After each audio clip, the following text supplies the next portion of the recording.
welcome back to another Redstone tutorial. This is episode 4. Last episode was episode 3. We worked on some TNT fireworks. That was very cool, very fun episode. Now today, I promised that we would be working with annihilating things with TNT, and as I promised, we will. Today we are going to be working with this. This is a redstone cannon, very easy to do, very small. It's pretty cheap in terms of materials. Not very hard to do, so let's just show you how it works. First of all, you go ahead and hit your button, and then your TNT gets dispensed, and you fire it out into oblivion. And if you had someone's big house right there, that would pretty much destroy it. Let's see. Yeah. There you go. So, and if you do want to make it go a little bit less, you would remove one of the charges, and then it would not fire as far. It would only go like directly, as you can see. But since we do want it to go pretty far, we just go ahead and do that, and we'll play with it one more time, and we're gonna see. Poof, it's pretty fast too. So let's get right on with the tutorial. Okay guys, so the first things you're gonna need are again in the description, but I'm just gonna tell you anyway, but not exactly how much. You're gonna need some dispensers, of course TNT, redstone torch, a button. Weighted pressure plate does not have to be gold. Again, I just always pick the gold one just because. Fence, stone, and a water bucket, just one. So first thing you're going to do is you're going to place your fence post right there, and then a pressure plate right on top. And you get your blocks of choice. Oh yeah, I forgot about that, blocks of choice. You can go 3 blocks high, okay? And you're going to go 3, before you do this, it's like that. So make a 3x3 square, and then let's just go with a 3x3 square. Put that there. Go up 2. And you're gonna place your dispensers, one facing inward this way, one facing inward this way, and then one facing inward this way. Then you're gonna place a block up here, and then you're gonna delete that one. Put another dispenser up here, delete that one. And then you're going to have this shape. Now make sure when you're doing this next step that these are not filled with anything, okay? So you're going to put 2 redstone here. You're going to shift click a redstone torch right on top of that. And you're going to get your button, shift click it again. And then you're going to go ahead and get your water bucket and fill it in right there. And there you go. You pretty much have it. Now all you need to do is fill in with your friend TNT. And then we can go ahead and fire it off.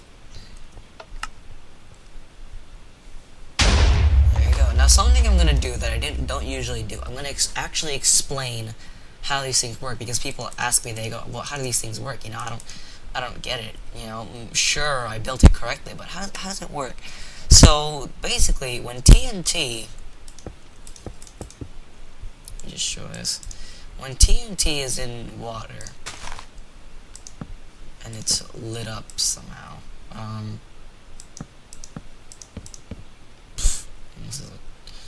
This is a fail. When TNT is in water and it's lit up somehow, it doesn't destroy any blocks. It pretty much just, does nothing basically. It just passes by, makes an explosion, but it does take away hearts. It will hurt you.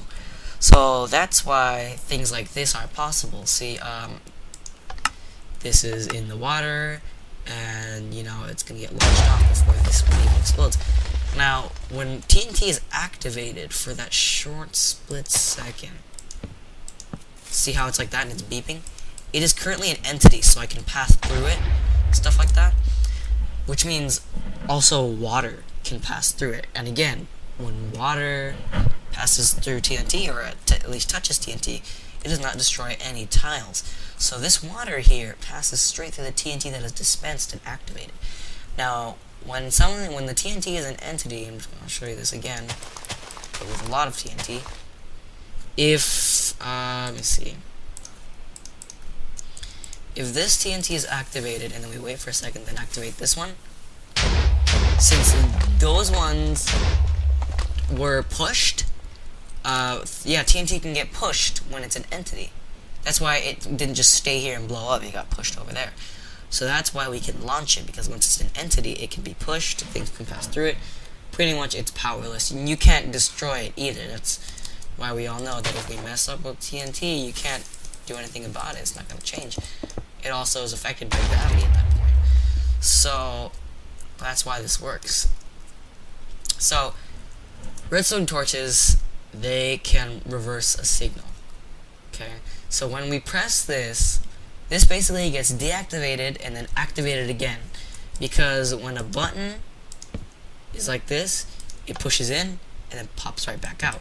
So that means that when that turns on, this turns off for a second, it turns back on and then dispenses the second TNT. But when I press this button, it also activates all three of these dispensers, putting out TNT. So if we press this real quick, we can see that that one comes out second. That's because the torch delays it and it gets put out after that. The reason this water doesn't spill out is because of this pressure plate right here. See, if we didn't do that, that would happen. So we have the pressure plate to not let that happen.